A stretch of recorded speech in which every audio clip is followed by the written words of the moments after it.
നിങ്ങൾക്ക് എല്ലാവർക്കും കർത്താവായ യേശു ക്രിസ്തുവിന്റെ നാമത്തിൽ ഞാൻ സ്നേഹവന്ദനത്തെ അറിയിക്കുന്നു. ഇന്ന് നമ്മൾ യോഹന്നാന്റെ സുവിശേഷം 9-ാം അധ്യായത്തിന്റെ അവസാനത്തെ ചില വാക്യങ്ങളിലേക്കും പിന്നീട് 10-ാം അധ്യായത്തിലേക്കുമായി നമ്മൾ ഇന്ന് കൂടുതൽ ശ്രദ്ധിക്കുന്നു. 9-ാം അധ്യായത്തിന്റെ അവസാന ഭാഗം ആ കുരുടനുമായുള്ള സംഭാഷണമാണ്. അവനെ പുറത്താക്കിയെന്ന് യേശു കണ്ടിട്ട് 35-ാം വാക്യം. എന്തിനാണ് പുറത്താക്കിയത് നമ്മൾ കഴിഞ്ഞ ആഴ്ചയിൽ ശ്രദ്ധിച്ചിരുന്നു. അവർ പുറത്താക്കാനുള്ള കാരണം ക്രിസ്തുവിന്റെ സാക്ഷ്യമാണ്. യേശു ക്രിസ്തുവിനെ കുറിച്ചുള്ള സാക്ഷ്യം പലപ്പോഴും നമ്മളെ മറ്റുള്ളവരുടെ മുമ്പിൽ കൊള്ളരുതാത്തവരാക്കും, മറ്റുള്ളവരുടെ മുമ്പിൽ ഫിറ്റ് അല്ലാത്തവരാക്കും. അവരുടെ ആ കൂടെ ചേർന്ന് പോകാൻ പറ്റാത്ത ഓഡ് മാൻ ഔട്ട് എന്ന് പറയും ഇംഗ്ലീഷിൽ. അങ്ങനെ ഒരു പ്രത്യേകതകളുള്ള ഒരാളാക്കി നമ്മളെ മാറ്റി അവരുടെ കൂട്ടത്തിൽ നമ്മളെ എണ്ണാൻ പറ്റാത്ത അവസ്ഥ ഉണ്ടാവുകയും ചെയ്യും. അപ്പോൾ ശരിക്കും ഇവൻ തള്ളപ്പെടുന്നു സഭയിൽ നിന്ന്, മതത്തിൽ നിന്ന്, അവരുടെ മതത്തിൽ തള്ളപ്പെടുന്നു. അപ്പോൾ കർത്താവ് ചോദിച്ചു, നീ തള്ളപ്പെട്ടു, പക്ഷെ നീ നിന്റെ വിശ്വാസത്തെ ഒന്ന് കൺഫ്യൂസ് ചെയ്യുക. Do you believe in the son of man, son of God? നീ ദൈവപുത്രനിൽ വിശ്വസിക്കുന്നുവോ എന്ന് ചോദിച്ചു. അതിനവൻ യജമാനൻ അവൻ ആരാകുന്നു, ഞാൻ അവൻ വിശ്വസിക്കാൻ ഉത്തരം പറഞ്ഞു. യേശു അവനോട്, നീ അവനെ കണ്ടിട്ടുണ്ട്, നിന്നോട് സംസാരിക്കുന്നവൻ അവൻ തന്നെയാണ് ഉത്തരം പറഞ്ഞു. യേശു ക്രിസ്തു എപ്പോഴും മനുഷ്യപുത്രൻ എന്നല്ലേ പറഞ്ഞിട്ടുള്ളൂ. ദൈവപുത്രൻ എന്താണ് പറയാത്തത് എന്ന് യഹോവസാക്ഷികൾ മുസ്ലിങ്ങൾ സാധാരണ ഇത് ചോദിക്കുന്ന ഒരു ചോദ്യമാണ്. എന്നാൽ ഇവിടെ നമുക്കതിന് വ്യക്തമായ ഉത്തരമുണ്ട്. കർത്താവിനോട് ചോദിക്കുന്നത്, കർത്താവ് തന്നെ പറയുന്നതാണ്, നീ ദൈവപുത്രനിൽ വിശ്വസിക്കുന്നുവോ എന്ന് ചോദിച്ചു. അവനോട്, ആരാണ് ദൈവപുത്രൻ? നീ പറഞ്ഞാൽ ഞാൻ വിശ്വസിക്കാം. കർത്താവ് പറഞ്ഞു, നിന്നോട് സംസാരിക്കുന്നത് ഞാൻ തന്നെയാണ്. ഉടനെ അവൻ, കർത്താവെ ഞാൻ വിശ്വസിക്കുന്നു എന്ന് പറഞ്ഞ് അവനെ നമസ്കരിച്ചു. അപ്പോൾ ജീവിച്ചിരിക്കുന്ന സമയത്ത് തന്നെ, ഈ ലോകത്ത് ജീവിച്ചിരിക്കുന്ന സമയത്ത് തന്നെ കർത്താവ് ദൈവപുത്രനെന്ന് അവകാശപ്പെടുകയും ആ ഒരു സമയത്ത് അവൻ ആരാധന സ്വീകരിക്കുകയും ചെയ്യുന്നത്, നമസ്കാരം സ്വീകരിക്കുകയും ചെയ്യുന്നത് വളരെ അപൂർവമായിട്ടാണ്. നമ്മളങ്ങനെ അധികം കാണുന്നില്ല. കർത്താവിന്റെ ജീവിത സമയത്തൊക്കെ നല്ലവെന്ന് വിളിച്ചവരെ പോലും കർത്താവ് നിരുത്സാഹപ്പെടുത്തുകയാണ് ചെയ്തത്. But in this one moment കർത്താവ് ആ അന്ധതയിൽ നിന്ന് രക്ഷപ്പെട്ട ഒരാൾക്ക്, ശരിക്കും എന്തുകൊണ്ടാണ് കർത്താവ് അങ്ങനെ ഈ അന്ധതയിൽ നിന്ന് രക്ഷപ്പെട്ട ഈ ഒരാളോട് ദൈവപുത്രൻ എന്ന് വെളിപ്പെടുത്തുകയും അതോടൊപ്പം തന്നെ അവൻ നമസ്കരിച്ചപ്പോൾ അത് അനുവദിക്കുകയും ചെയ്തത് എന്തിനാണ് എന്ന് ഞാനും ചിന്തിച്ചിട്ടുണ്ട്. കാരണം കർത്താവ് പുനരുത്ഥാന ശരീരം പ്രാപിക്കുന്നവരെയും അങ്ങനെ ആരും അവന്റെ അറിവോടെ നമസ്കരിക്കുന്നുണ്ട്. അധികം സംഭവങ്ങളില്ല. We don't see many such instances. തന്നെയുമല്ല, നിങ്ങൾ എന്നെ കുറിച്ച് ആരെന്ന് പറയുന്നുള്ളതല്ലാതെ കർത്താവ് ഒരാളോട് ഇങ്ങനെ പറഞ്ഞ് കൺഫ്യൂസ് ചെയ്യിപ്പിക്കുന്നു, നമ്മളങ്ങനെ കാണുന്ന ഒരു കാര്യമുണ്ട്. So there is some difference here. ഇതിന്റെ പ്രധാനപ്പെട്ട കാര്യം, കർത്താവിന്റെ ഒരു വാഗ്ദത്തത്തെ അല്ലെങ്കിൽ കർത്താവിന്റെ ഒരു പ്രൊഫസി, ദൈവത്തിന്റെ ഒരു പ്രൊഫസിയാണ് അവിടെ പരിശോധിക്കപ്പെടുന്നത്. ആ പ്രൊഫസി എന്താന്ന് ചോദിച്ചു കഴിഞ്ഞാല്, താഴെ പറയുന്നത്, കാണാത്തവർ കാണുവാനും കാണുന്നവർ കുരുടരാകുവാനും ഇങ്ങനെ ന്യായവിധിക്കായി ഞാൻ ഇഹലോകത്തിൽ വന്നു എന്ന് യേശു പറഞ്ഞു. ഇതാണ് സംഭവം. അപ്പൊ കണ്ണ് കാണാത്ത ഒരുത്തൻ, അവൻ ഇതിനു മുമ്പ് ന്യായപ്രമാണം ഒന്നും വായിച്ചിട്ടുണ്ടാവില്ല, ബിക്കോസ് ഹി വാസ് ബ്ലൈൻഡ്. കേട്ടിട്ടുണ്ടാവും, but he was not a scholar anyway. He didn't know many of the promises. അവൻ ഭിക്ഷാടകനായിട്ടാണ് ഇരുന്നിരുന്നത്. അപ്പൊ അങ്ങനെ ഒരാൾ കണ്ണ് തുറന്നപ്പോൾ സംഭവിച്ചത്,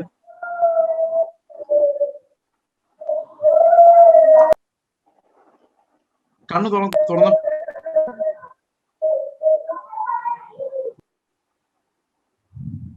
തുറക്കുമ്പോൾ സംഭവിക്കുന്നത്, അവൻ മറ്റാരും കാണാത്ത കാഴ്ച കാണുന്നുള്ള, കണ്ണുള്ളവർക്ക് കാണാൻ പറ്റാത്ത, ന്യായപ്രമാണം വായിച്ചുകൊണ്ടിരിക്കുന്നവർക്ക് കാണാൻ പറ്റാത്തത്, നേരിട്ട് കണ്ടിട്ട് മനസ്സിലാകാത്തത്.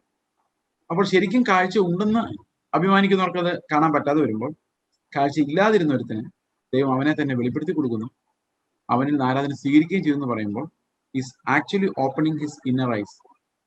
അവന് വേറെ പ്രോമിസസിലൊന്നും ഹോൾഡ് ചെയ്യാനുള്ള അറിവ് അവനില്ല.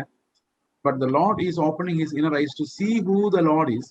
ദൈവപുത്രൻ ആരാന്ന് മനസ്സിലാക്കാനും അവനെ നമസ്കരിക്കാനും അവന്റെ കണ്ണുകളെ കർത്താവ് തുറക്കുന്നു. ശരിക്കും കർത്താവ് അവന്റെ പുറത്തെ കണ്ണുകളെ മാത്രമല്ല, അവന്റെ അകത്തെ കണ്ണുകളെയും തുറന്നു എന്നാണ് ഇതിനർത്ഥം. ദൈവത്തിൽ നിന്ന് കൃപ ലഭിച്ചിട്ടല്ലാതെ ആർക്കും യേശുവിനെ കൺഫ്യസ് ചെയ്യാൻ പറ്റില്ല എന്നിരിക്കെ, God gave him grace just as he gave Peter to confess him and to worship him. അപ്പൊ ശരിക്കും കർത്താവ് അവന്റെ കണ്ണുകളെ, പുറമേയുള്ള കണ്ണുകളെ തുറന്നു എന്നുള്ളതിനേക്കാളും അവിടെ കൂടുതൽ പ്രസക്തമായിട്ടുള്ള കാര്യം, പുറമേയുള്ള കണ്ണുകൾ ഉള്ള പലരും കാണാതിരിക്കുമ്പോൾ പുറമേ കണ്ണില്ലാതിരുന്ന ഒരാൾക്ക് പുറത്തെ കണ്ണ് മാത്രമല്ല അകത്തെ കണ്ണും തുറന്നു കൊടുക്കുന്ന ഒരു കാഴ്ചയാണ് നമ്മൾ അവിടെ കാണുന്നത്. സോ അതാണ് അതിന്റെ പ്രസക്തി എന്ന് ഞാൻ വിചാരിക്കുന്നത്. A man who was blind, always blind, he had not understood many of the promises of the Lord, but now God opens his eyes, not just the outer eyes, പുറമേയുള്ള കണ്ണുകൾ മാത്രമല്ല, വളരെ നാളുകളായിട്ട് ദൈവത്തിന്റെ ഒരു വാഗ്ദത്തങ്ങളെ കുറിച്ച് അറിവില്ലാതെ ഭിക്ഷ അയച്ചുകൊണ്ടിരുന്ന ഒരാളുടെ അകക്കണ്ണും കൂടെ കർത്താവ് തുറന്നു കൊടുക്കുന്നതായിട്ട് നമുക്ക് കാണാൻ കഴിയും. അവനോട് കൂടി ചില പരീക്ഷന്മാർ ഇത് കേട്ടിട്ട് ഞങ്ങളും കുരുടരോ എന്ന് ചോദിച്ചേന്. അപ്പോ കണ്ണുള്ളവർ കാണാതിരിക്കുന്നു, കുരുടരാകുന്നു എന്ന് പറയുമ്പോൾ അത് ആന്തരികമായ കുരുടത്വത്തെ കുറിച്ചാണ് കർത്താവ് പറയുന്നത്. വചനം കയ്യിലിരിക്കെ അത്ഭുതങ്ങളും അടയാളങ്ങളും മുമ്പിൽ നടക്കുന്ന കാണാമെന്നിരിക്കെ അത് വിശ്വസിക്കാത്തത് ആത്മീക കുരുടത്വമാണ്. പക്ഷെ ഇവരുടെ കർത്താവ് പറയാണ്, നിങ്ങൾ കാണുന്നുണ്ടെന്ന് നിങ്ങൾ പറയുന്നതുകൊണ്ടാണ്, എന്നിട്ട് നിങ്ങൾ കാണാതിരിക്കുന്നു. You have eyes, you have the law, you could have seen but you are not seen. നിങ്ങൾക്ക് ഇതെല്ലാം ചെയ്യാമായിരുന്നു, കാണാമായിരുന്നു, പക്ഷെ നിങ്ങൾ കാണുന്നില്ല. അതുകൊണ്ട് നിങ്ങളുടെ കുറ്റം വലുതായിരിക്കുമെന്ന് കർത്താവിടെ പറയും. അപ്പൊ നമുക്ക് പ്രധാനമായിട്ട് മനസ്സിലാക്കേണ്ട ഒരു കാര്യം എന്ന് പറയുന്നത്, നമ്മൾ പുറമേ കണ്ടില്ലെങ്കിലും ലോകത്തെ ഒന്നും കാണാൻ പറ്റാത്തൊരവസ്ഥയിലേക്ക് നമ്മൾ പോയാലും നമ്മുടെ അകത്തെ കണ്ണുകൾ തുറന്നു കിട്ടുക എന്നുള്ളതാണ് ശരിക്കും ദൈവം നമുക്ക് തരുന്ന ഏറ്റവും വലിയ അനുഗ്രഹം. ഈ കണ്ണുള്ള പലർക്കും അത് കാണുവാൻ കഴിയാറില്ല എന്നുള്ളതാണ് ഇന്ന് കാണുന്നത്. So those who are intelligent, those who can see the things, നമുക്ക് കാര്യങ്ങൾ കണ്ട് മനസ്സിലാക്കാൻ പറ്റുന്നവർ, വചനം വായിച്ച് വ്യാഖ്യാനിക്കാൻ പറ്റുന്നവർ, അങ്ങനെ ബുദ്ധിയുള്ളവർ കാണാതിരിക്കുമ്പോൾ ബുദ്ധി ഇല്ലാത്തവരെ, കാണാത്തവരെ കർത്താവ് വിളിച്ച് അവരുടെ കണ്ണ് തുറന്ന് അവരെ രക്ഷിക്കുന്ന ദൈവത്തിന്റെ ഒരു സ്വഭാവം കൂടിയാണ് ഇവിടെ ഉൾപ്പെടുന്നത്. എത്രയോ പേർ കർത്താവിനെ മെശിയാവരും എന്ന് പറഞ്ഞ് കാത്തിരുന്ന അനേകം ആളുകളുടെ നടുവിൽ ഈ മനുഷ്യനെ, ഒന്നും അറിയാത്ത മനുഷ്യന്റെ കണ്ണ് തുറന്ന് അകക്കണ്ണും തുറന്ന് അവന് വെളിപ്പെടുത്തി കൊടുക്കുന്നു. ദൈവം അത് സ്വന്തം ശിഷ്യന്മാരുടെ പോലും അങ്ങനെ ഒരു വെളിപ്പെടുത്തലിലൂടെ അവരെ നമസ്കാരത്തിലേക്ക് നടത്തുന്നില്ല. അത് പുനരുത്ഥാനത്തിന് ശേഷം മാത്രമേ അങ്ങനെ ചെയ്യുന്നുള്ളൂ നമുക്ക് മനസ്സിലാക്കാൻ കഴിയും. പത്രോസിന്റെ കർത്താവ് ചോദിക്കുകയാണ്, ഞാൻ ആരാണെന്നാണ് നീ പറയുന്നത് ചോദിച്ചു. അവനിൽ നിന്നാണ് ആ കൺഫ്യൂഷൻ ഉണ്ടാകുന്നത്. So this is quite A little bit different. ഇവിടെ കർത്താവ് തന്നെ ഞാനാണ് ദൈവപുത്രൻ എന്ന് അവനോട് പ്രസ്താവിക്കുന്നതായിട്ട് നമുക്ക് കാണാം. ഓക്കെ, യേശു അവരോട് നിങ്ങൾ ശരിക്കും കുരുടരായിരുന്നുവെങ്കിൽ നിങ്ങൾക്ക് പാപമില്ലായിരുന്നു, because your eyes had to be open. എന്നാൽ നിങ്ങൾ പറയുന്നതുകൊണ്ട് നിങ്ങളുടെ പാപം നിൽക്കുന്നു. അപ്പോൾ ശരിക്കും കയ്യിലെല്ലാം ഉണ്ടായിട്ടും വിശ്വസിക്കാത്തത് കൊണ്ട് അവരുടെ പാപം നിൽക്കുന്നു എന്നാണ് കർത്താവ് പറയുന്നത്. So we will go on to the next lesson, chapter 2. ആമേൻ ആമേൻ ഞാൻ നിങ്ങളോട് പറയുന്നു, ആട്ടിൻ തൊഴുത്തിൽ വാതിൽ കൂടി കിടക്കാതെ വേറെ വഴിയായി കയറുന്നവൻ കള്ളനും കവർച്ചക്കാരനുമാകുന്നു. വാതിലൂടെ കിടക്കുന്നവനോ ആടുകൾ ഇടയനാകുന്നു. അവന് വാതിൽ കാവൽക്കാരൻ തുറന്നു കൊടുക്കുന്നു. ആടുകൾ അവന്റെ ശബ്ദം കേൾക്കുന്നു. തന്റെ ആടുകൾ അവൻ പേർ ചൊല്ലി വിളിച്ച് പുറത്തു കൊണ്ടുപോകുന്നു. തനിക്കുള്ളവയൊക്കെയും പുറത്തു കൊണ്ടുപോയ ശേഷം അവൻ അവയ്ക്ക് മുൻപായി നടക്കുന്നു. ആളുകൾ അവന്റെ ശബ്ദം അറിഞ്ഞ് അനുഗമിക്കുന്നു. അന്യന്മാരുടെ ശബ്ദം അറിയായികയാൽ അവ അന്യനെ അനുഗമിക്കാതെ വിട്ട് ഓടിപ്പോകും. ഈ സദൃശ്യം യേശു അവരോട് പറഞ്ഞു, എന്നാൽ തങ്ങളോട് പറഞ്ഞു ഇന്നതെന്ന് അവർ ഗ്രഹിച്ചില്ല. അപ്പോൾ കർത്താവ് അവരോട് പറഞ്ഞൊരു സദൃശ്യമാണ് യോഹന്നാന്റെ സുവിശേഷം 10-ാം അധ്യായത്തിൽ നമ്മൾ കാണുന്നത്. കർത്താവ് പറയുന്നു, ആട്ടിൻ തൊഴുത്തിന്റെ വാതിലിൽ കൂടെ അല്ലാതെ പ്രവേശിക്കുന്നു. ഇതിന് നമ്മൾ എങ്ങനെയെല്ലാം ഈ കാലഘട്ടത്തിൽ ഇതിനെ വ്യാഖ്യാനിക്കാൻ കഴിയും. ശരിക്കും എങ്ങനെയാണ് ഒരു ഇടയൻ ആട്ടിൻ തൊഴുത്തിലേക്ക് പ്രവേശിക്കുന്നത്? ഇടയന് ഷോർട്ട് കട്ടുകളൊന്നും ആവശ്യമില്ല, നേരിട്ട് പ്രവേശിക്കാൻ കഴിയും, അല്ലേ? എന്താണ് നേരിട്ടുള്ള പ്രവേശനം എന്ന് പറയുന്നത്? It's a commissioning by God. പിതാവ് അയച്ചിട്ടാണ് പുത്രൻ വരുന്നത്. He has authority to enter. പലതൊരു കമ്മീഷനിങ് ഉണ്ട്. അപ്പോ ഇടയൻ കടന്നു വരുന്നത് രക്ഷിക്കാൻ വേണ്ടിയാണ്. അത് പിതാവിന്റെ അതോറിറ്റിയാണ്. ആരെ രക്ഷിക്കാൻ വേണ്ടിയാണ്? അവന്റെ ആടുകളെ രക്ഷിക്കാൻ വേണ്ടിയാണ്. തന്റെ ആടുകളെ അവൻ പേർ ചൊല്ലി വിളിച്ച് പുറത്തു കൊണ്ടുപോകുന്നു. അപ്പോൾ നേരായ വഴിയിലൂടെ എന്ന് പറയുമ്പോൾ there is a way prepared for the Lord, അല്ലെ? നമുക്ക് അതിന്റെ പശ്ചാത്തലം നോക്കിക്കഴിഞ്ഞാൽ കർത്താവിന് വേണ്ടി ഒരു വഴി ഓൾറെഡി ഒരുക്കപ്പെട്ടിട്ടുണ്ട്. അത് പിതാവ് അവന് വേണ്ടി ഒരുക്കിയ ഒരു വഴിയാണ്. ആ വഴിയിലൂടെയാണ് ഈ ഇടയൻ വരുന്നത്. അപ്പൊ ഇടയൻ തന്നെ പറയുന്ന ഒരു കാര്യമുണ്ട്, പിതാവ് എനിക്ക് വേണ്ടി ഒരു വഴി ഒരുക്കിയെന്ന് മാത്രമല്ല, ഞാൻ തന്നെയാണ് ആ വഴിയെന്നും പറയുന്നുണ്ട്. അപ്പൊ ശരിക്കും ഇത് എങ്ങനെയാണ് മനസ്സിലാകുന്നത്? ഇടയൻ വരേണ്ട ഒരു വഴി, ആ വഴിയിലൂടെയാണ് ഇടയൻ വരുന്നത്. ആ ഇടയൻ നടന്ന വഴി തന്നെയാണ് വഴി. That means he is the way, he comes by that way. അത് എങ്ങനെ വിശദീകരിക്കാൻ പറ്റും? ഉദാഹരണത്തിന്, ഞാൻ ഒരു പ്രവൃത്തി ചെയ്യുന്നതിന് ഒരു പ്രത്യേക മാനർ ഉണ്ട്, ആ ഒരു പ്രത്യേക മാനർ ഉണ്ട്, അതാണത് ചെയ്യാനുള്ള വഴി. That's the way to do it എന്ന് പറയുന്നത് നമ്മൾ. ആ റോഡ് എന്നുള്ളതിനേക്കാളും അങ്ങനെയാണത് ചെയ്യേണ്ടത്. അപ്പൊ ശരിയായ വഴിയിലൂടെ വന്നവൻ എന്ന് പറഞ്ഞാൽ who came in the proper order, അങ്ങനെ വന്നവനാണ് ശരിക്കും ഇടയൻ. അപ്പൊ ഇടയൻ വരുന്നതിന് ഒരു വഴിയുണ്ട്, ഒരു മെത്തഡ് ഉണ്ട്, ഒരു പ്രോമിസ് ഉണ്ട്, അതിനുള്ളൊരു മുന്നൊരുക്കമുണ്ട്. അത് കൃത്യം ടൈമിന്റെ തികവിൽ കർത്താവിനാൽ അയക്കപ്പെട്ടവനാണ് ഇടയൻ. എന്നാൽ ബാക്കിയുള്ള ആളുകൾ അങ്ങനെ അല്ല വരുന്നത് എന്ന് കർത്താവ് പറയുന്നു, വേറെ വഴിയെ വരുന്നത്. ഇന്നത്തെ ഇടയന്മാരെ നോക്കിക്കഴിഞ്ഞാലും എങ്ങനെയാണ് ഒരു ഇടയ ശുശ്രൂഷ സഭയിൽ ഉണ്ടാകുന്നത്? It's a common rule applicable to every one, but here it is about Christ. ഇവിടെ ക്രിസ്തുവിനെ കുറിച്ചാണ് പറയുന്നെങ്കിലും ശരിക്കും എങ്ങനെയാണ് ഒരു ഇടയ ശുശ്രൂഷ ഉണ്ടാകുന്നത്? സഭയിൽ ഒരു ഇടയൻ അല്ലെങ്കിൽ എങ്ങനെയാണ് ഉണ്ടാകുന്നത്? നിയോഗിക്കപ്പെടുന്ന ആളാണ് ഇടയൻ. യെരുശലേമിലും അങ്ങനെ തന്നെയായിരുന്നു. ആടുകളുടെ ഉടമസ്ഥൻ നിയോഗിക്കുന്ന ആളാണ് ഇടയൻ. ഇവിടെ ആടുകളുടെ ഉടമസ്ഥന്റെ മകൻ തന്നെയാണ്, സോ ഹീസ് ആൻ അവകാശി, അല്ലെ? ഒരു ഓണർ നിയോഗിക്കുന്ന ആളാണ് ആ ആടുകളെ പരിപാലിക്കുന്ന ഇടയൻ എന്ന് പറയുന്നത്. അപ്പൊ അവിടെ ഒരു നിയോഗമുണ്ട്. അപ്പൊ ഇത് സ്വന്തം പിതാവിന്റെ ആളുകൾ തന്നെ ആയതുകൊണ്ട് ഇവൻ സെർവന്റ് ആയിട്ടല്ല വരുന്നത്, പുത്രനായിട്ട് തന്നെയാണ്, അവകാശിയായിട്ടാണ് വരുന്നത്. അപ്പൊ ഇടയൻ എങ്ങനെയാണ് ഉണ്ടാകേണ്ടത്? ഒരു സഭയിൽ എങ്ങനെയാണ് ഇടയൻ ഉണ്ടാകേണ്ടത്? അത് ദൈവികമായ ഒരു കമ്മീഷനിങ്ങിലൂടെയാണ് വരുന്നത്. ഓരോ ശുശ്രൂഷകളും അങ്ങനെയാണ് വരുന്നത്. Just to come by a commissioning. ദൈവം നമുക്കത് നൽകണം, ദാനം നൽകണം. കർത്താവിന്റെ ശുശ്രൂഷകൾ വേറെ വഴിയെ പ്രാപിക്കുന്നതല്ല. ബൈബിൾ കോളേജിൽ പോയി 3 വർഷം പഠിച്ച് അങ്ങനെ പ്രാപിക്കുന്നതല്ല. That's not the way. അല്ലെങ്കിൽ ഞാൻ കുറച്ച് പാഠങ്ങളൊക്കെ പഠിച്ച് മിടുക്കനായി എനിക്ക് പ്രസംഗിക്കാൻ അറിയാം എന്ന് പറഞ്ഞ് അവന്റെ സ്കില്ലുമായിട്ട് വന്നല്ല അത് ചെയ്യുന്നത്. അങ്ങനെ വരുന്നവരെല്ലാം അതിക്രമിച്ച് കയറുന്നവരാണ്, അല്ലെ? ശരിയായ വാതിലൂടെ വരാത്തവരെല്ലാം അതിക്രമിച്ച് കയറുന്നവരാണ്. ഇന്ന് ശരിക്കും സഭയിൽ ശുശ്രൂഷകൾ ഉണ്ടാകേണ്ടത് സഭയ്ക്കകത്തെന്ന് പറഞ്ഞാൽ സഭയിൽ വന്ന് വചനം പഠിച്ച് മനസ്സിലാക്കി അടിസ്ഥാനങ്ങളിൽ ഉറച്ച് കൃപാവരങ്ങളെ പ്രാപിച്ച് സഭ അത് കണ്ടെത്തി. അങ്ങനെയാണ് ആദിമ കാലങ്ങളിൽ സഭയിൽ ഇടയന്മാരും ശുശ്രൂഷകരൊക്കെ ഉണ്ടായിട്ടുള്ളത്. പക്ഷെ ഇന്ന് അങ്ങനെയല്ല സംഭവിക്കുന്നത്. ഇന്ന് ഒരു ദൈവവിളി ഉണ്ടാകുന്നു, ബൈബിൾ കോളേജിൽ പോകുന്നു, പഠിക്കുന്നു. അവരെന്ത് പഠിച്ചു നമ്മൾ അറിയുന്നില്ല. ഓരോരുത്തരും അവരവർക്ക് ഉള്ള ഒരു ബ്രാൻഡിൽ വരുന്നു, പ്രസംഗിക്കുന്നു. പല ആളുകളും ആളുകളെ വഴിതെറ്റിച്ച് കൊണ്ടുപോകുന്നു. നമ്മൾ വെളിപ്പാട് പുസ്തകം വായിക്കുമ്പോൾ ഓരോ സഭയ്ക്കും വരുന്ന അപകടം എങ്ങനെയാണ് എന്ന് നമുക്ക് അവിടെ മനസ്സിലാക്കാൻ കഴിയും. അപ്പോൾ ശരിക്കും കർത്താവ് വന്നത് വരേണ്ട രീതിയിൽ തന്നെയാണ് എന്ന് പറഞ്ഞാൽ ശരിയായ വാതിലിലൂടെയാണ് കർത്താവ് വന്നിരിക്കുന്നത്. പബ്ലിക് ആണ്, ഓപ്പൺ ആണ്, അത് പ്രോമിസ്ഡ് ആണ്. ആ പ്രോമിസസിന്റെ ഫുൾഫിൽമെന്റ് ആയിട്ടാണ് കർത്താവ് വന്നിരിക്കുന്നത്. There is no secret in it. അതായത് കർത്താവ് അകത്ത് സൂത്രത്തിൽ കയറുകയല്ല ചെയ്യുന്നത്. വളരെ വെൽ ലെയ്ഡ് ഔട്ട് ആയിട്ടൊരു പ്ലാൻ, വളരെ വ്യക്തമായി ദൈവം പ്രവാചകന്മാരിലൂടെ ആസൂത്രണം ചെയ്തിട്ട ഒരു പദ്ധതിയിലൂടെയാണ് കർത്താവ് അവിടെ പ്രവേശിക്കുന്നത്. അപ്പൊ കർത്താവ് പ്രവേശിക്കുമ്പോൾ എന്ത് ചെയ്യുമെന്ന് ചോദിച്ചു കഴിഞ്ഞാല്, കർത്താവ് കടക്കുമ്പോൾ സംഭവിക്കുന്നത് അവിടെ ഉള്ള ആടുകൾ, ദൈവത്തിന്റെ ആടുകൾ, അല്ലെങ്കിൽ അവനെ ഏൽപ്പിച്ചിരിക്കുന്ന ആടുകൾ ഇവന്റെ ശബ്ദം കേൾക്കുമ്പോൾ, കർത്താവ് എന്തിനെ ഉദ്ദേശിച്ചായിരിക്കും ഇവിടെ പറയുന്നത്? ഇവന്റെ ശബ്ദം കേൾക്കുമ്പോൾ ഈ ആടുകൾ എന്ത് ചെയ്യും? അവരിപ്പോൾ നടത്തുന്ന യജമാനന്മാരെ വിട്ട്, അതിക്രമിച്ച് കയറിയവരെ വിട്ട് ഈ യഥാർത്ഥ ഇടയന്റെ പിറകെ പോകും. അപ്പൊ ശരിക്കും എന്താ സംഭവിക്കുന്നത്? ആ ആദ്യം ഉണ്ടായിരുന്ന ആടുകളെ നിയന്ത്രിച്ചുകൊണ്ടിരുന്ന ആളുകൾ ഉണ്ടാക്കി വെച്ച ആ വ്യവസ്ഥയെ ഭേദിച്ച് ആളുകൾ വൻതോതിൽ യേശുക്രിസ്തുവിന്റെ അടുത്തേക്ക് ചെല്ലും. ഓർഗനൈസ്ഡ് റിലീജിയൻ എന്ന് പറയുന്നത് യേശുക്രിസ്തുവിന്റെ 1-ാം നമ്പർ ശത്രുവാണ്. ആത്മാവിന്റെ സ്വാതന്ത്ര്യം ഒരു സഭയിൽ അനുഭവിക്കാൻ പറ്റാതെ വരുന്നത് ആ സഭ ഓർഗനൈസ്ഡ് ആയി കഴിയുമ്പോഴാണ്. അവിടെ ശുശ്രൂഷകളെല്ലാം ദൈവം അയക്കുന്ന കമ്മീഷനിങ്ങിലൂടെ അല്ല വരുന്നത്. അവിടെ ശുശ്രൂഷകൾ വരുന്നത്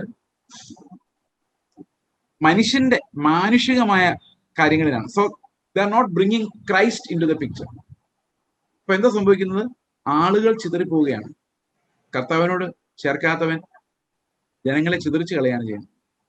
അപ്പൊ ദൈവത്തിന്റെ ശബ്ദം നമ്മൾ കേട്ട് ആ ശബ്ദത്തെ അനുഗമിക്കണമെങ്കിൽ അവൻ അയക്കുന്ന ഇടയന്മാർ സഭകൾക്കകത്ത് ഉണ്ടാകണം. Church shall produce ministries. അവിടെ ആടുകൾ ഇപ്പൊ യേശുക്രിസ്തു അവിടെ വന്നപ്പോ എന്താ സംഭവിച്ചത്? അനേകം ആടുകൾ കെട്ടപ്പെട്ട അവസ്ഥയിലായിരുന്നു. അവരെ കൈകാര്യം ചെയ്തുകൊണ്ടിരുന്നത് കൂലിക്കാരായിരുന്നു, അവകാശിയായിരുന്നില്ല, നിയോഗിക്കപ്പെട്ടവരായിരുന്നില്ല. അവരെല്ലാം കർത്താവിന്റെ ശബ്ദം കേട്ടപ്പോൾ വൻതോതിൽ ആ ശബ്ദം കേട്ട് യഥാർത്ഥ ഇടയന്റെ പിന്നാലെ പോയി. അപ്പൊ നേരത്തെ വന്നവർക്ക് അത് ഭയങ്കര അസ്വസ്ഥതയായി. അതാണ് യഹൂദന്മാർക്ക് സംഭവിച്ചത്. As I always say, organised religion യേശുക്രിസ്തുവിനെ ഒരു ഭീഷണിയായിട്ട് തന്നെയാണ് കാണുന്നത്. ഞാൻ എന്റെ എപ്പോഴത്തെയും ഭാരമാണ് ഈ ക്രിസ്തുവിന്റെ സുവിശേഷം കടന്നു ചെല്ലാൻ ഏറ്റവും വലിയ തടസ്സം ഓർഗനൈസ്ഡ് മതമാണെന്നുള്ളത്. ഇപ്പം ഈ 2 ദിവസത്തിനുള്ളിൽ അമേരിക്കയിലെ ഒരു തെരഞ്ഞെടുപ്പ് നടക്കുക എന്ന് നമുക്കറിയാം. That's none of our business. പക്ഷെ നമ്മളെ ബാധിക്കുന്ന 1-2 വിഷയങ്ങൾ അതിനകത്തുണ്ട്. സുവിശേഷത്തെ ബാധിക്കുന്ന 1-2 വിഷയങ്ങളുണ്ട്. എന്റെ 1-2 സുഹൃത്തുക്കൾ, നോൺ ക്രിസ്ത്യൻസ് ആയിട്ടുള്ള സുഹൃത്തുക്കളോട് ഞാൻ സുവിശേഷം പറഞ്ഞുകൊണ്ടിരിക്കുന്ന ഒരു സമയത്ത് അവർ വളരെ ശ്രദ്ധയോടെ ഇത് കേട്ടോണ്ടിരുന്ന സമയത്ത് ഞാൻ പറഞ്ഞു, അമേരിക്കയിലെ ക്രിസ്ത്യാനിറ്റി കുറെ നാളുകൾക്ക് മുമ്പാണ്.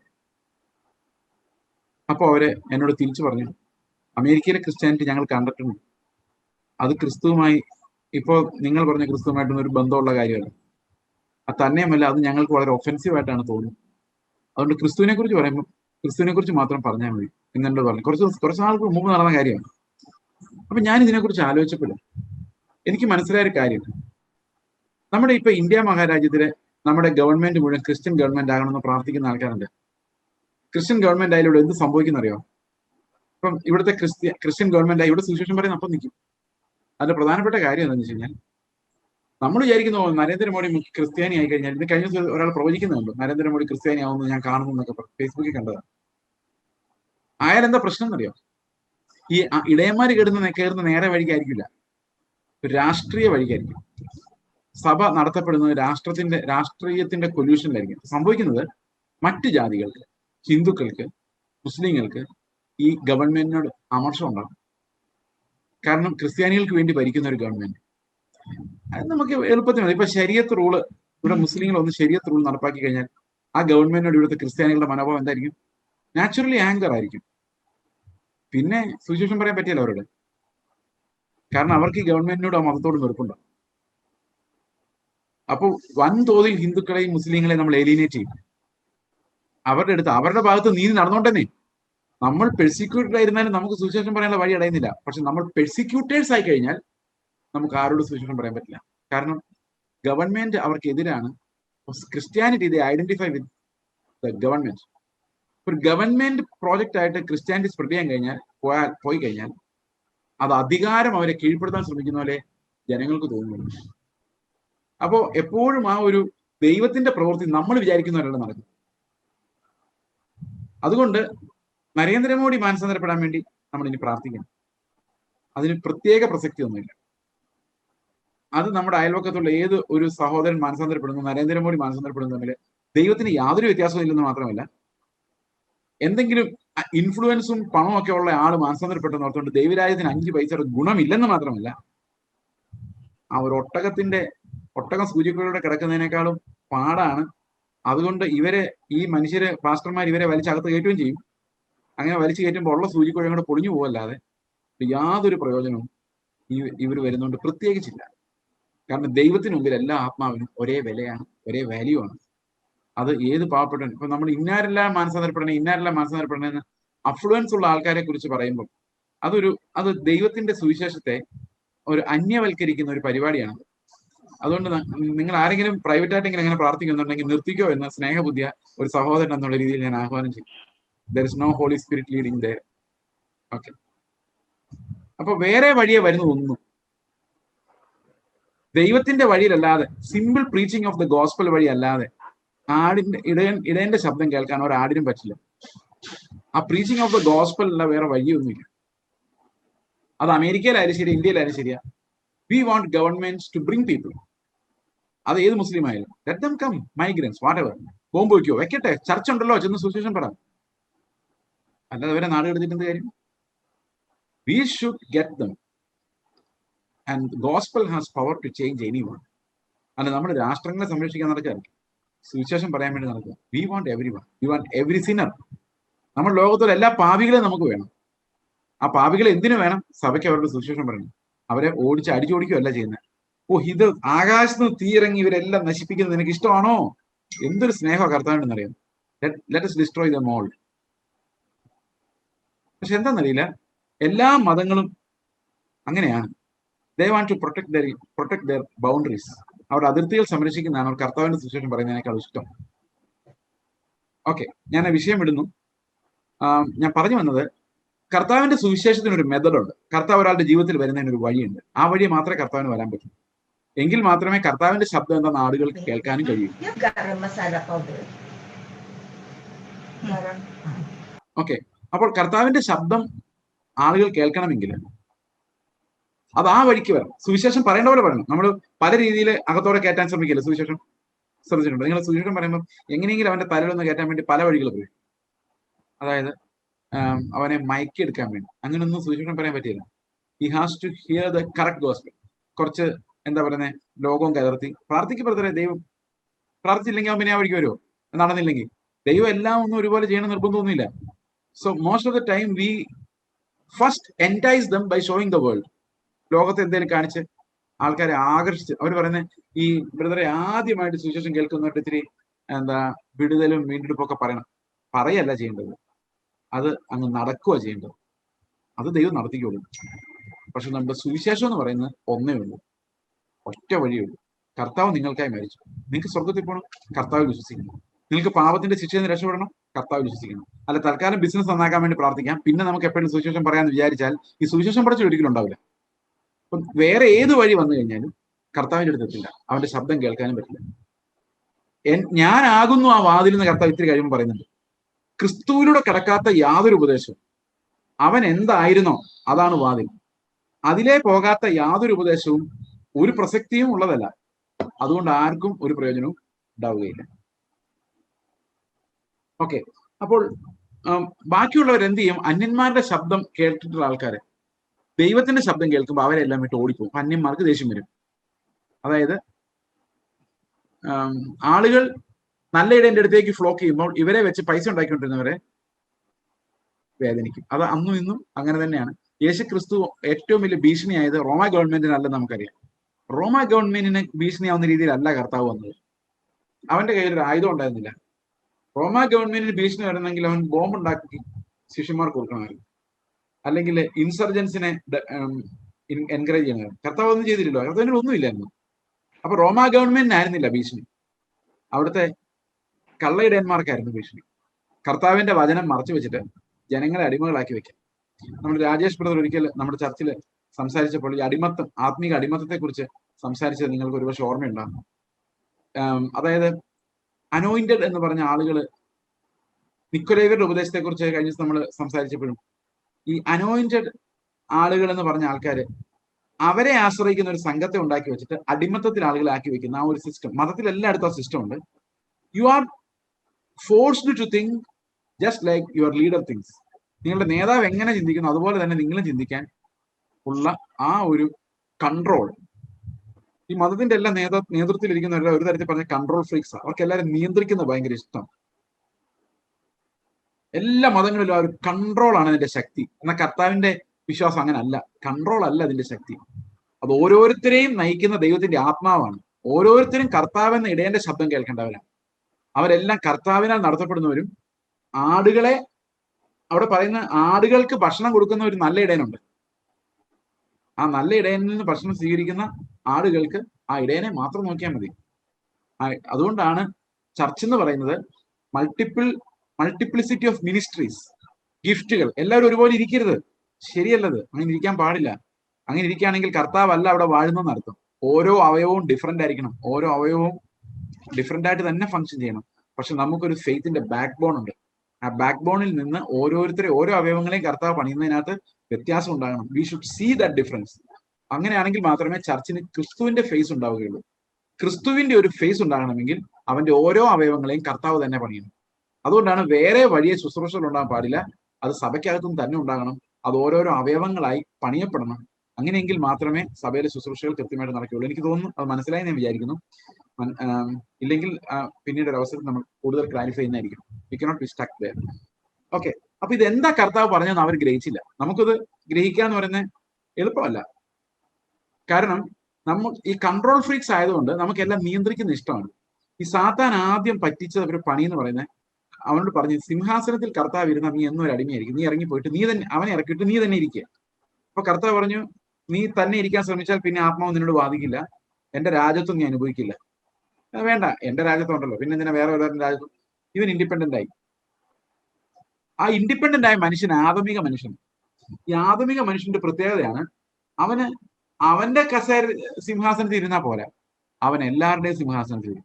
എന്ന് പറഞ്ഞാൽ ഈ എന്റെ മുമ്പിലുള്ളവർ, ഇപ്പൊ കുടുംബമായാൽ പോലും, ആ സിംഹാസനത്തിൽ ഇരിക്കുന്നതിന്റെ ഒരു ഗമ അനുഭവിക്കാൻ എല്ലാവർക്കും ഇഷ്ടമാണ്. എവിടെയും ആ ഒരു ക്ലൈംബിങ് ടു ദാറ്റ് ത്രോൺ എന്ന് പറയുന്ന പരിപാടി. ഓക്കെ, അപ്പോൾ ഇവിടെ പറയാണ്, ക്രിസ്തുവിന്റെ രാജ്യത്വത്തിലേക്ക്, അവന്റെ ആ പരിപാലനത്തിലേക്ക്.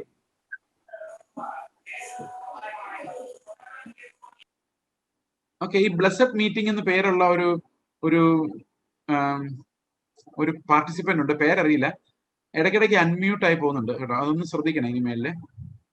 ബ്ലെസ്സഡ് മീറ്റിംഗ് ഒന്ന് ശ്രദ്ധിക്കണം, പിള്ളേരാരെങ്കിലും ആയിരിക്കും ഒരു പക്ഷെ ഞാൻ തട്ടുന്നതായിരിക്കാം. ഓക്കെ, അന്യന്മാരുടെ ശബ്ദം അറിയായകൊണ്ട്. അപ്പൊ ശരിക്കും കർത്താവിന്റെ ശബ്ദം കേൾക്കുമ്പോൾ ഈ ആടുകൾക്ക് മനസ്സിലാവും എന്റെ ഇടയന്റെ ശബ്ദമാണ്. അങ്ങനെയാണ് അവര് അനുഗമിക്കുന്നത്. ഇവർ അന്യന്മാരെ അനുഗമിക്കാതെ വിട്ട് ഓടിപ്പോകും. ഈ സദൃശം ഒന്നും അവര് ഗ്രഹിച്ചില്ല. 7-ാമത്തെ വാക്യത്തിൽ യേശു പിന്നെ അവരോട് പറഞ്ഞത്, ആമേൻ ആമേൻ ഞാൻ നിങ്ങളോട് പറയുന്നു, ഞാൻ ആടുകളുടെ വാതിൽ ഞാനാണ്. അപ്പൊ ഫസ്റ്റ് സ്റ്റെപ്പ് എന്ന് പറയുന്നത് എന്താണ്? ആദ്യത്തെ സ്റ്റെപ്പിൽ ആടുകളുടെ വാതിൽ കർത്താവെന്ന് കർത്താവ് പറയുന്നില്ല. എന്താ പറയുന്നത്? നേരായ വഴിയായി കയറുന്നവെന്ന, ആട്ടിൻ തൊഴുത്തിൽ വാതിലിലൂടെ കടന്നവനെന്നാണ് കർത്താവ് പറയുന്നത്. അങ്ങനല്ലേ പറയുന്നുള്ളൂ? നമ്മൾ ആദ്യത്തെ വാക്യം വായിക്കുമ്പോൾ കർത്താവ് ഞാൻ ആടുകളുടെ വാതിൽ എന്നല്ല പറയുന്നത്. കർത്താവ് പറയുന്നത് നേരായ വാതിലിലൂടെ കയറിയവൻ, നേരായ വാതിലിലൂടെ കയറിയവൻ എന്നാണ് പറയുന്നത്. ഓക്കെ, വാതിലാന്ന് പറയുന്നില്ല. അഗെയിൻ ആ ബ്ലെസ്സഡ് മീറ്റിംഗ് എന്ന് പറയുന്ന അത് ആരാന്നറിയില്ല. Again and again getting unmuted. ഒന്ന് ശ്രദ്ധിക്കണേ, ഞാൻ ഒന്നുകൂടെ മ്യൂട്ട് ചെയ്യുക. ഓക്കെ,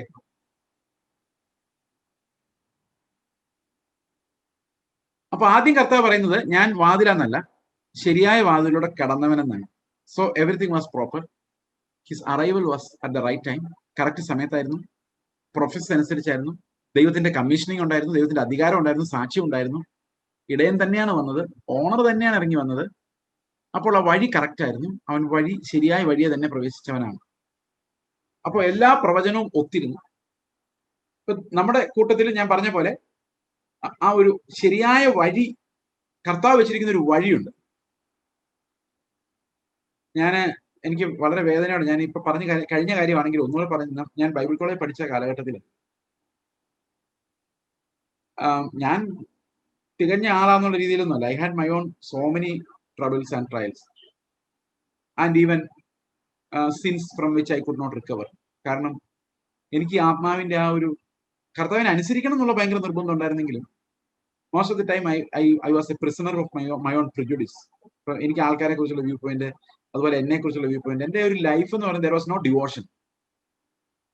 പക്ഷെ എന്നെ അത്ഭുതപ്പെടുത്തിയ ഒരു കാര്യമുണ്ട്. ഒരാളൊരു പാസ്റ്ററായിട്ട് നിയോഗിക്കപ്പെടുമ്പോൾ ഒരു മിനിമം അദ്ദേഹത്തിന്റെ ഡിവോഷണൽ അല്ലെങ്കിൽ ലൈഫ് എന്താണ്, ഒരു വിറ്റ്നസിങ് ഉണ്ടോ, ഒരു കോളിംഗ് ഉണ്ടോ ശരിക്കും എന്ന് പോലും ഒരു ഇവാലുവേഷൻ നടക്കാതെയാണ് ഇന്ന് അനേകം ശുശ്രൂഷകളും സ്ഥാപിക്കപ്പെടുന്നത്. അപ്പൊ ശരിക്കും do they have a real call for ministry എന്നൊന്നും അറിയാതെ തന്നെ ഇവരെ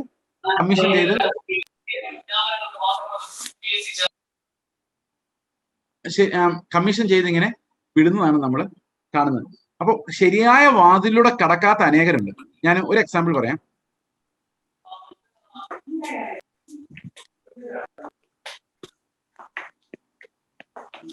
Again it is getting mute. Okay, again. Okay, ശരിയായ വാതിലൂടെ കടക്കാത്ത അനേകം ആൾക്കാർ. ഞാൻ ഒരു എക്സാമ്പിൾ പറയാം. ഈ ഇന്ത്യയിലെ ഒരു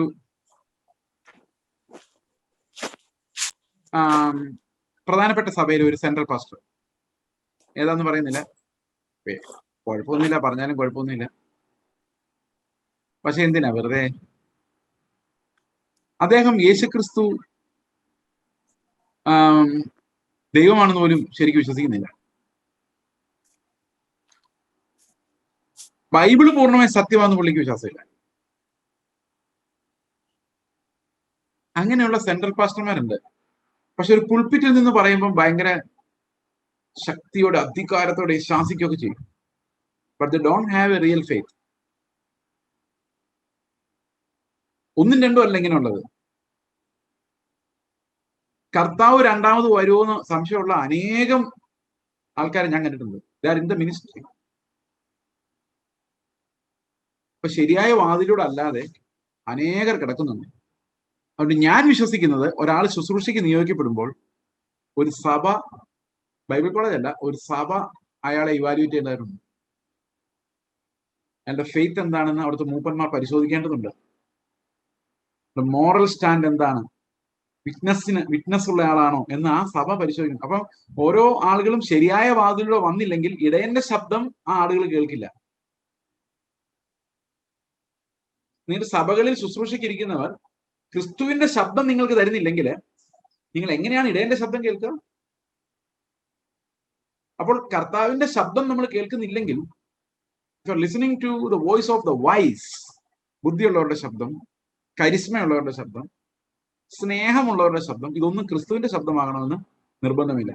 അപ്പൊ ഒന്നാമത്തെ കാര്യം എന്ന് പറഞ്ഞാൽ, we need to be commissioned by a church called by God. ദൈവത്താൽ വിളിക്കപ്പെട്ടവരും നിയോഗിക്കപ്പെട്ടവരാണ്. അപ്പൊ കർത്താവ് പറയുന്ന ആദ്യത്തെ കാര്യം എന്ന് പറയുന്നത് വരുന്ന വഴിയെ കുറിച്ചാണ്. അത് കറക്റ്റ് ആണ്. ശരിയായ വഴിയിലൂടെയാണ് കർത്താവ് വന്നത്. പ്രൊഫസീസ് ഒത്തിട്ടുണ്ട്, വാഗ്ദത്തങ്ങൾ ഒത്തിട്ടുണ്ട്. That's the first part. Second പാർട്ടിൽ കർത്താവ് പറയാണ്, ഞാൻ തന്നെയാണ് വാതിൽ. അപ്പൊ ഇനി കർത്താവ് അതങ്ങ് സീൽ ചെയ്യുകയാണ്. എങ്ങനെ സീൽ ചെയ്യുന്നത്? ഇനി എന്നിലൂടെ കിടക്കണം. ആര് കടന്നാലും ആരിലൂടെ കടന്നേ പറ്റുള്ളൂ?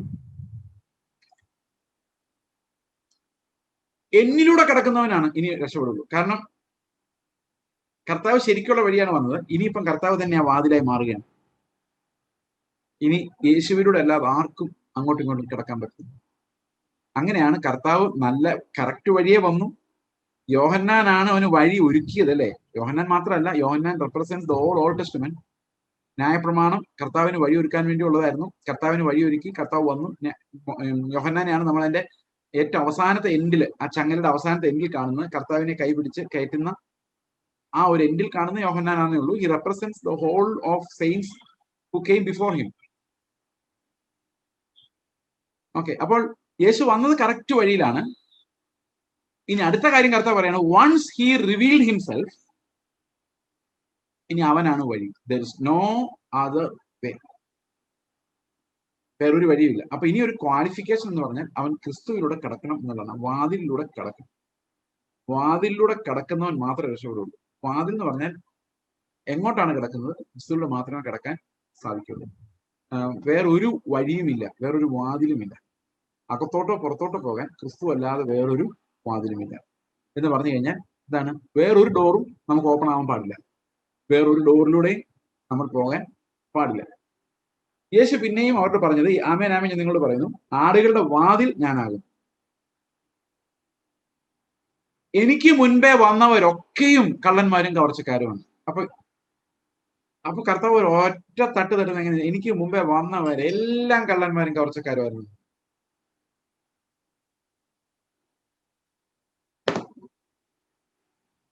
അപ്പോൾ എങ്ങനെയാണ് അങ്ങനെ പറയാൻ പറ്റുന്നത്? എല്ലാവരും കള്ളന്മാരും കവർച്ചക്കാരുമായിരുന്നു. അതിന് രണ്ട് പശ്ചാത്തലമുണ്ട്. ഒന്ന്, അന്ന് ഒത്തിരി കള്ളക്രിസ്തുക്കൾ ഇറങ്ങുമായിരുന്നു. ആരെങ്കിലും ഇത്തിരി തന്റെ റോളം പറഞ്ഞ് ഞാനാ ക്രിസ്തു എന്ന് പറഞ്ഞു, അവരപ്പൊ ക്രിസ്തു എന്ന് ഉദ്ദേശിക്കുന്നത് ഇങ്ങനെ ഡിവൈൻ മെസ്സി അല്ല, അവിടെ യുദ്ധം ചെയ്യാൻ വേണ്ടിയാണ്. അപ്പം കുറച്ച് വീരന്മാരായി തോന്നുന്നവരെല്ലാം യഹൂദന്മാർക്ക് യേശു ക്രിസ്തു മെസ്സിയ എന്ന് പറയുന്ന ദൈവം തന്നെ വരുന്ന അങ്ങനെയൊന്നും ഒരു വെളിപ്പാടൊന്നുമില്ല. അപ്പൊ ഇങ്ങനെ വലിയ അത്ഭുതങ്ങൾ അടയാളങ്ങളൊന്നും വരുന്ന അവർക്കറിയത്തില്ല. അവർ വിചാരിച്ചിരിക്കുന്നത് രാഷ്ട്രീയമായിട്ട് യുദ്ധം ചെയ്ത് സീസറിന്റെ പിടിയിൽ ഞങ്ങളെ മോചിപ്പിക്കാൻ, അടിമനുഖത്തിൽ ഞങ്ങളെ രക്ഷപ്പെടുത്താൻ വേണ്ടി ഒരു വാരിയറായിട്ട് മോശ എന്ന മിസ്രൈമിൽ നയിച്ചുകൊണ്ട് പോയ പോലെ ഒരാക്ഷരികമായ ഈ റോമയിൽ നിന്ന് ഇവരെ രക്ഷിക്കും. അപ്പൊ അങ്ങനെ രക്ഷിക്കുമെന്ന് വാഗ്ദത്തം ചെയ്ത ഒത്തിരി മെസ്സിയമാര് ആ കാലഘട്ടത്തിൽ ഉണ്ടായിരുന്നു. അതാണ് ഒരു പശ്ചാത്തലം. ഇനി നമ്മൾ അതിനെ ഒന്ന് എക്സ്റ്റെൻഡ് ചെയ്ത് കഴിഞ്ഞാൽ, ഒരു ആപ്ലിക്കേഷൻ ലെവലിലേക്ക് നമ്മൾ നോക്കിക്കഴിഞ്ഞാൽ, ഈ എനിക്ക് മുമ്പേ വന്നവർ എന്ന് പറയും. നമ്മൾ നമ്മുടെ ലൈഫിലേക്ക് പുറകോട്ട് നോക്കും. ക്രിസ്തുവിനെ ലഭിക്കുന്നതിന് മുമ്പ് നമ്മുടെ ലൈഫിലേക്ക് വന്ന ഉപദേഷ്ടാക്കന്മാരെ ആലോചിച്ചു. അപ്പൊ നിങ്ങൾ പെട്ടെന്ന് പഴയ യാക്കോബ സഭയോ ഹിന്ദു മതത്തെ ഓർക്കരുത് കേട്ടോ, ഞാനതല്ല ഉദ്ദേശിച്ചത്. ക്രിസ്തുവിലുള്ള സ്വാതന്ത്ര്യം നമ്മൾ പ്രാപിക്കുന്നതിന് മുമ്പ് we were controlled by a religion. നമ്മളൊരു മതത്താൽ നിയന്ത്രിക്കപ്പെട്ടു. എനി റിലീജിയൻ, പെന്തക്കോസ്തോ ആയിരിക്കാം. Controlled by a religion, a set of people, principles. അങ്ങനെ നമ്മളൊരു തത്വത്താലോ ഒരു മതത്താലോ നിയന്ത്രിക്കപ്പെടുന്ന ആളുകളായിരുന്നു. ഈ മതം എക്സിസ്റ്റ് ചെയ്തത് എന്തിനും? നമ്മുടെ കയ്യിൽ നിന്ന് പൈസ അടിച്ചു മാറ്റാൻ വേണ്ടിയാണ് ഇത് എക്സിസ്റ്റ് ചെയ്തത്. പൈസ മാത്രമല്ല, അവിടുത്തെ ഏറ്റവും വലിയ അട്രാക്ഷൻ എന്ന് പറയുന്ന പൈസയല്ല കേട്ടോ. മതത്തിന്റെ ഏറ്റവും വലിയ അട്രാക്ഷൻ പൈസയല്ല.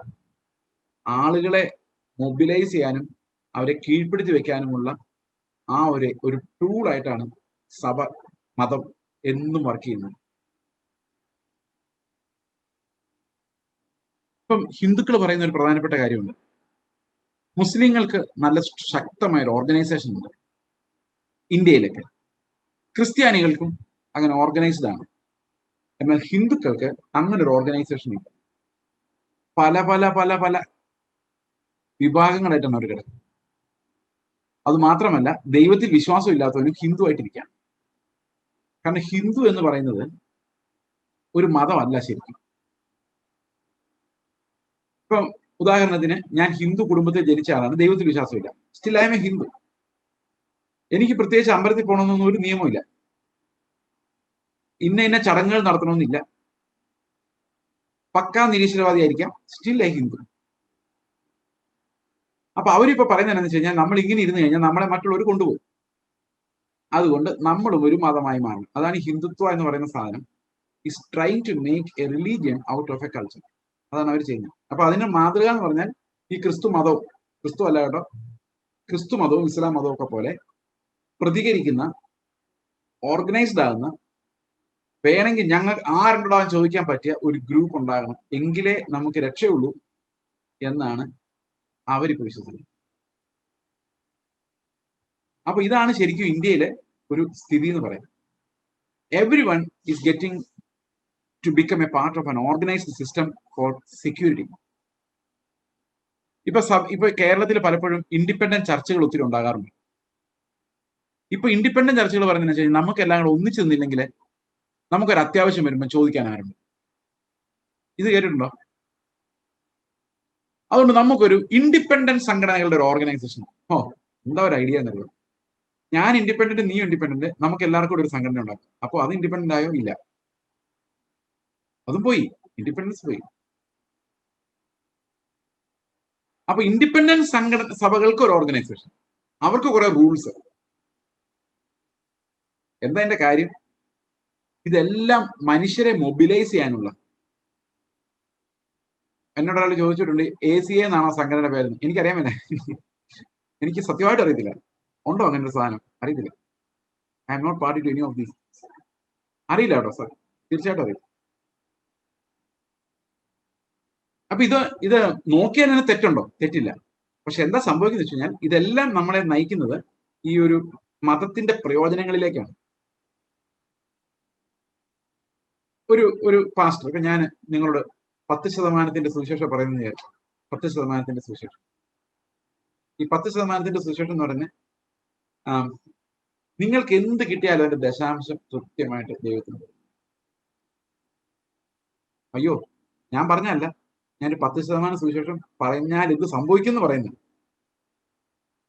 സത്യം പറഞ്ഞാൽ ഇത് കേൾക്കാൻ നിങ്ങൾക്ക് എല്ലാം ഉള്ളിന്റെ ഉള്ളിൽ ആ ജഡം ഭയങ്കരമായിട്ട് സന്തോഷിക്കുകയുള്ളൂ, നിങ്ങൾക്ക് വെളിച്ചം ഉണ്ടായിട്ടില്ലെങ്കിൽ. കാരണം ഇതൊരു നല്ല ഡീലാണ്.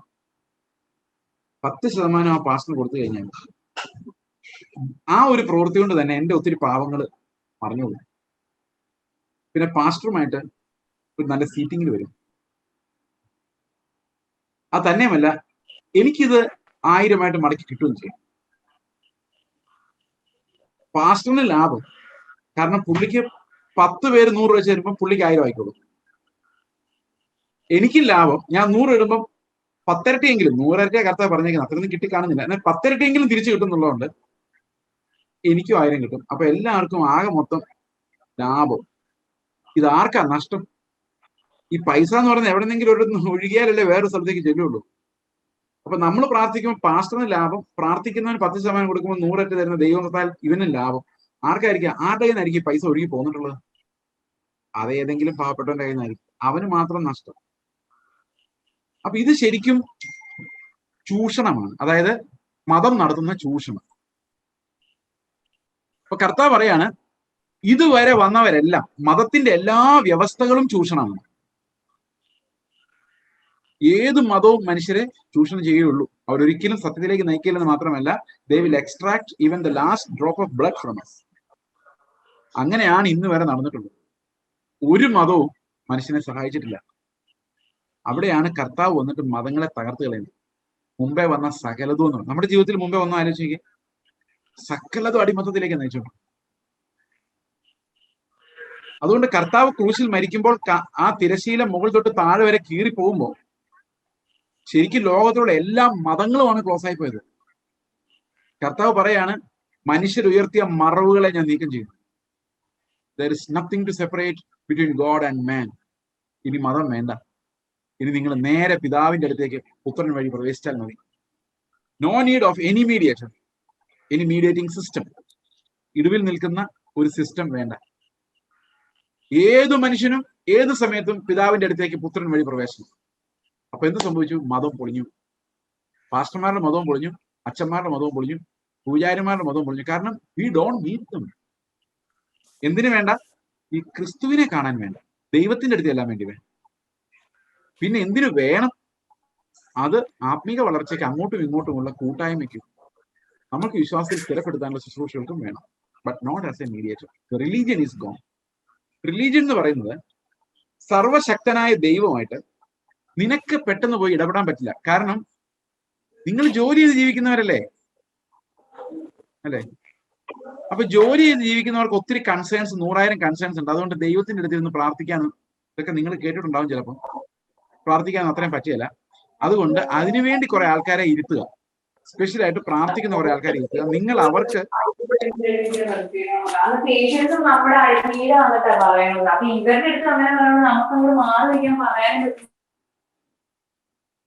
ഓക്കെ.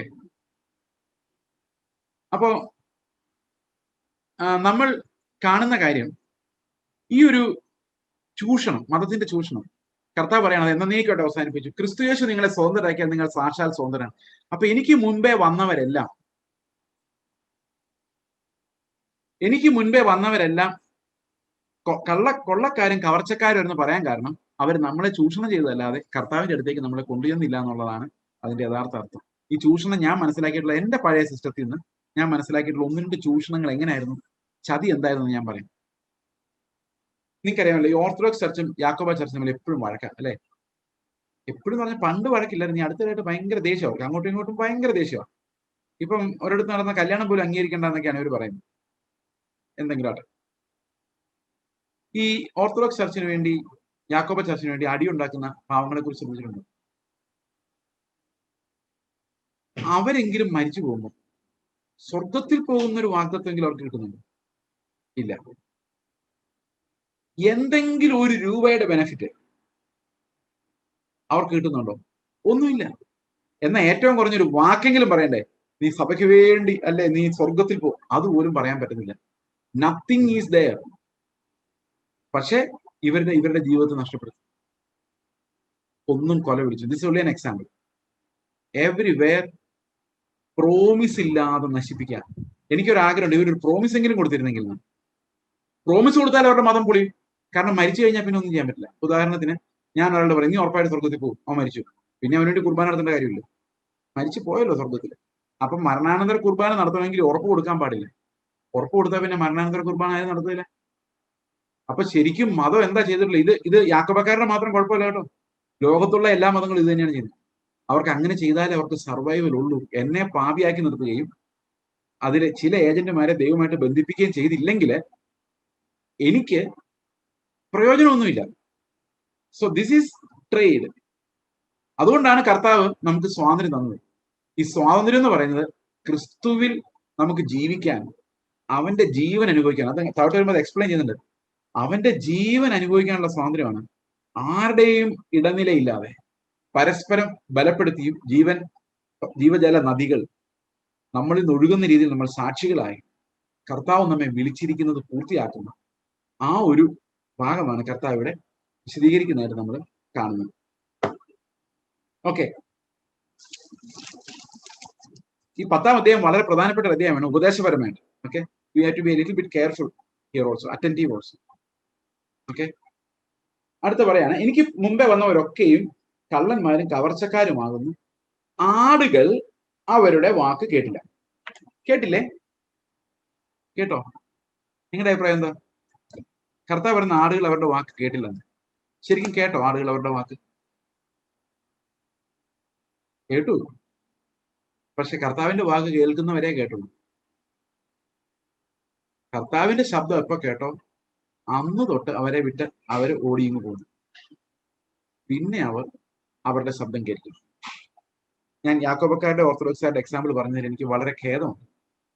കാരണം വേണ്ടായിരുന്നു എനിക്ക് തോന്നി. പുറമേ ഉള്ളവരെ വിധിപ്പാൻ നിനക്ക് എന്ത് കാര്യം? അകമേ ഉള്ളവരെയല്ലേ നമ്മൾ വിധിക്കേണ്ടത്? തീർച്ചയായിട്ടും. അതിനേക്കാൾ വലിയ ചൂഷണത്തിലേക്കാണ് ഈ വലിയൊരു പങ്ക് വിശ്വാസികൾ വന്നിങ്ങോട്ട് ചാടും. അത് പറയാതെ അത് പൂർത്തിയാവുകയും ഇതിനകത്തോട്ട് വന്നു കഴിയുമ്പോഴേക്ക്, പെന്തക്കോസിലേക്ക് വന്നു കഴിയുമ്പോഴേക്കും അതിനേക്കാൾ ഭീകരമായ ചൂഷണം. പക്ഷെ ഇത് അറിയുന്നില്ല. അത് പെട്ടെന്ന് നമുക്ക് മനസ്സിലാവുന്നുണ്ട്. പ്രോമിസ്, ഇവിടെയും പ്രോമിസ് ഇല്ല. ഇപ്പൊ പ്രോമിസ് ഇല്ല കേട്ടോ.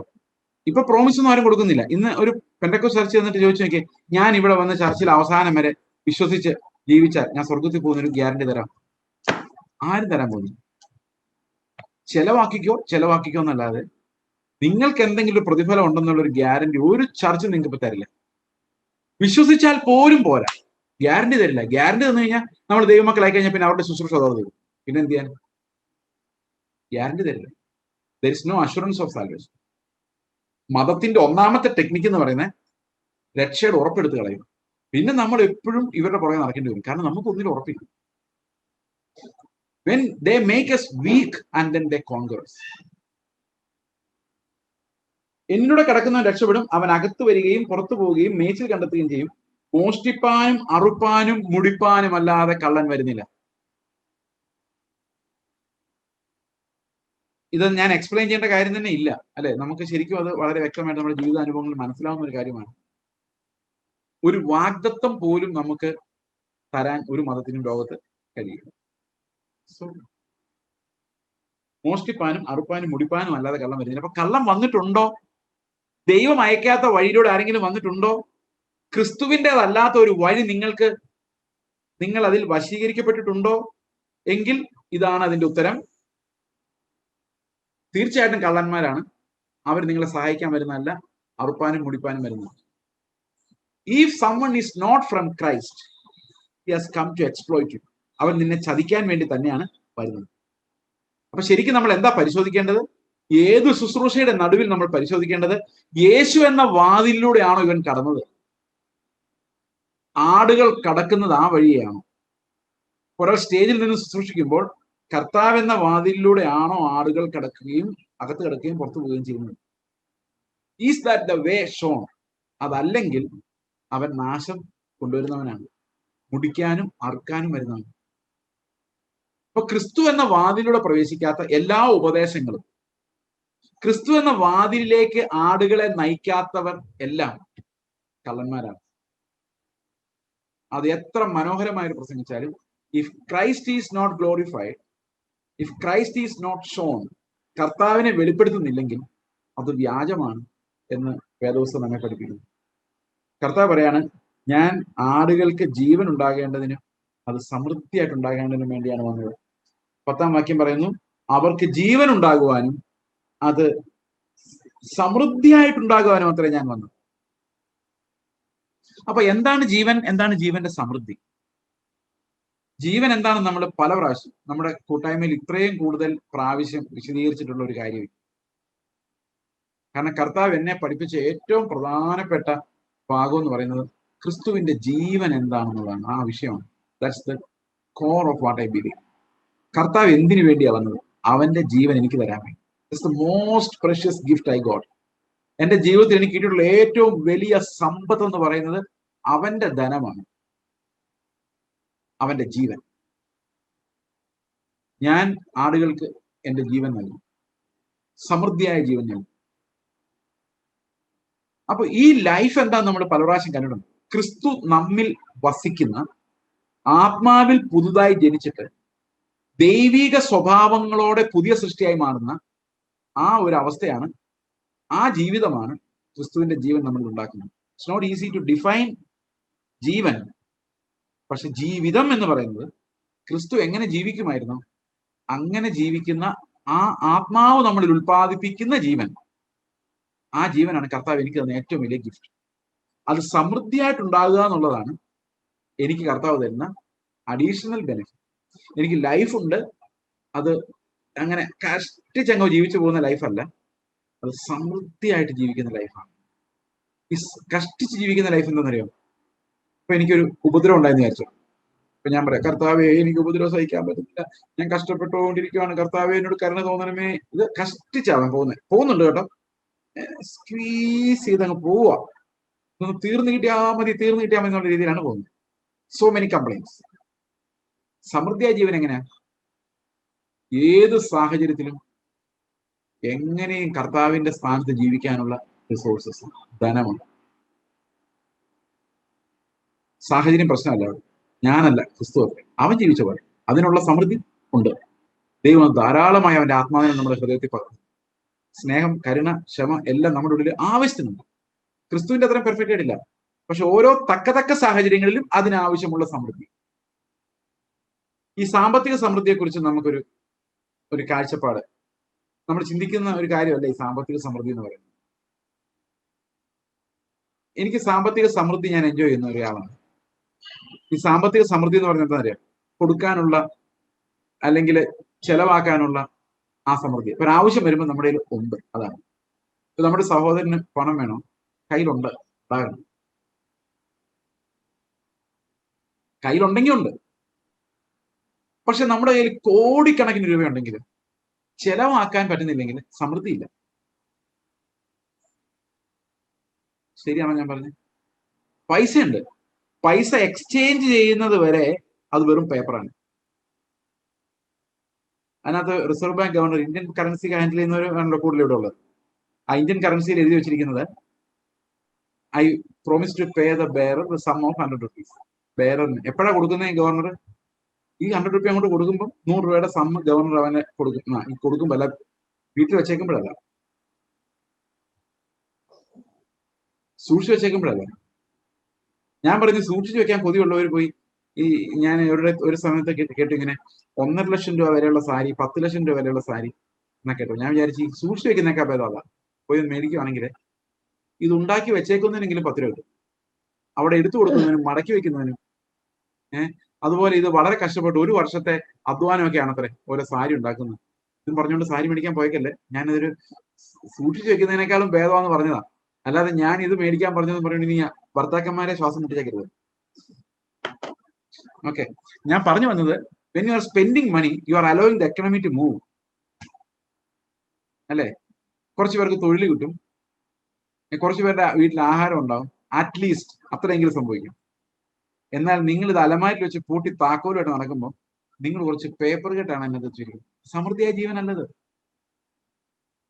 സമൃദ്ധി എന്ന് പറയുന്ന ഒരു ഫീലിംഗ് ആണ്. I M feeling happy, satisfied, അതാണ്.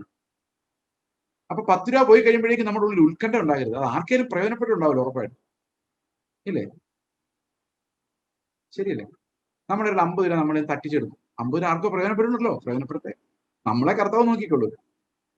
അപ്പൊ കർത്താവിന്റെ ജീവിതത്തിന്റെ സമൃദ്ധി എന്ന് പറയുന്നത് അത് ഈ ലോകത്തിലെ സാഹചര്യങ്ങൾക്ക് അപ്പുറത്തുള്ള ഒരു സമൃദ്ധിയാണ്.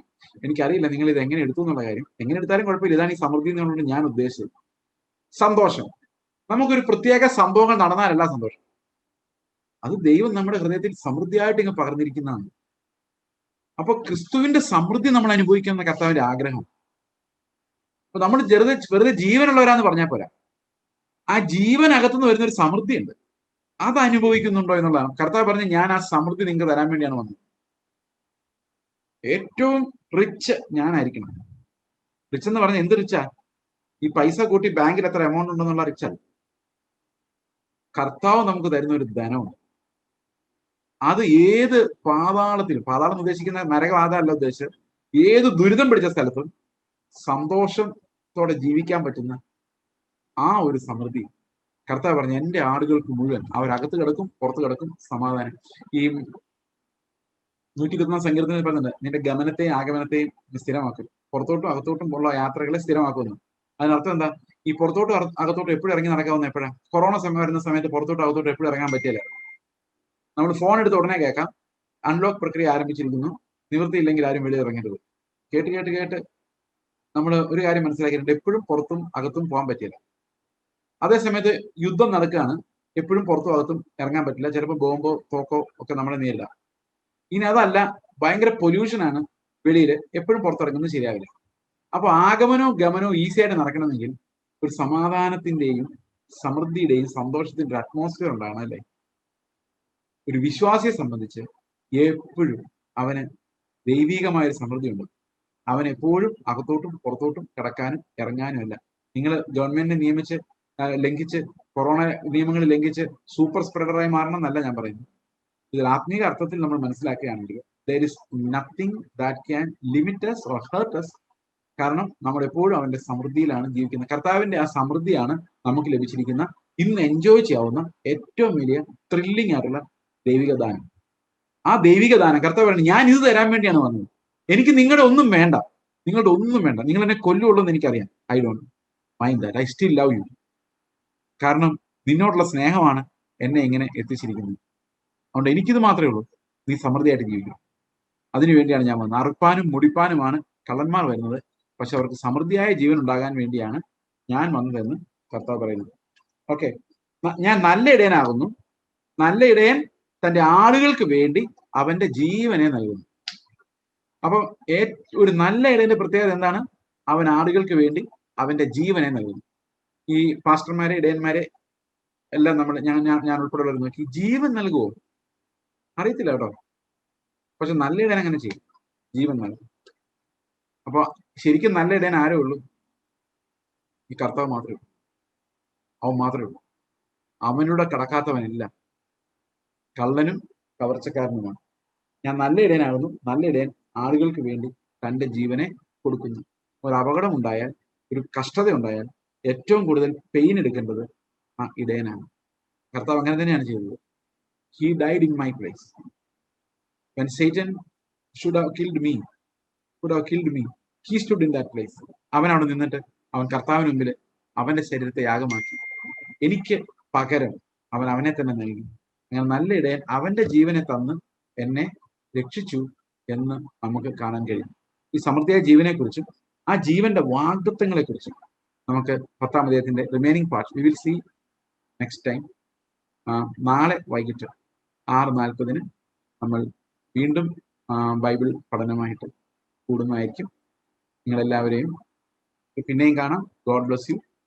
ദൈവം നിങ്ങൾ അനുഗ്രഹിക്കട്ടെ. നമുക്കൊരു നിമിഷം പ്രാർത്ഥിക്കാം. ഞങ്ങളുടെ സ്വർഗ്ഗസ്ഥ പിതാവേ, അങ്ങ് നിങ്ങളുടെ ജീവൻ അനുഭവിക്കുവാൻ ഞങ്ങളെ വിളിച്ചു. അത് സമൃദ്ധിയായി അനുഭവിക്കാൻ ഞങ്ങൾക്ക് പലപ്പോഴും ഞങ്ങളുടെ ലോകത്തിലെ പല കൺസേൺസ് കാരണം, നാളെ എന്തായിത്തീരുന്നുള്ള ഉത്കണ്ഠ കാരണം, കാറ്റുപോലെ വീശാൻ പറ്റാതെ, അനുഗ്രഹങ്ങൾ അനുഭവിക്കാൻ പറ്റാതെ, സമൃദ്ധിയിൽ ജീവിക്കാൻ പറ്റാതെ, കർത്താവ് ഞങ്ങൾ ലോകത്തിലെ സമൃദ്ധി നോക്കി പോവുകയാണ് കർത്താവ്. എന്നാൽ അങ്ങയുടെ ജീവന്റെ സമൃദ്ധി തന്നെ അനുഭവിക്കുവാൻ, അതിന്റെ ലാവിഷ്നസ് അനുഭവിക്കാൻ, അതിന്റെ ആ മനോഹരത്വം അനുഭവിക്കാൻ ഞങ്ങളെ സഹായിക്കണം. അത് ആത്മീയമായി ഉൾക്കൊള്ളാൻ ഞങ്ങളെ സഹായിക്കണം കർത്താവെ. അങ്ങ് ഞങ്ങൾക്ക് വെച്ചിരിക്കുന്ന ആ വഴികൾക്കായി സ്തോത്രം. വാതിൽ ഞങ്ങൾക്ക് തുറന്നു തന്നു, അങ്ങ് തന്നെ വാതിലായി ഇരിക്കുന്നതിനായിട്ട് സ്തോത്രം. ഞങ്ങളുടെ നാമത്തിൽ ഞങ്ങൾ മഹത്വപ്പെടുത്തുന്നു കർത്താവ് യേശു ക്രിസ്തുവിന്റെ നാമത്തിൽ തന്നെ.